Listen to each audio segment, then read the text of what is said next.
અને મારા બચપનની યાદી કરી અને આરતી હું નાનો હતો ગાતો. પહેલી જ મેં આરતી શીખી હતી ભોળાનાથની. એને લાવણી કહેવાય છે અને વર્ષોથી નથી ગાઈ મેં. અને જોગીનું રૂપ લીધું વાલા. આવ્યા ગોકુળમાં આવીને માં યશોદાજી રમાડે લાલાને. નાના ભગવાન રમાડતા હતા. એમાં જોગીને જોઈએ તો માં દોડીને તેડીને ઘરમાં ગઈ. નજર લાગી જાય છે. એ સમયની એક આરતી છે.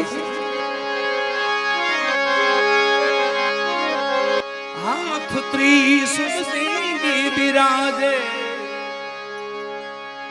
અલખ જગાવું તોરી નગરી में श्री कृष्ण का दर्शन कारण श्री कृष्ण का दर्शन कारण आए सदा शिव को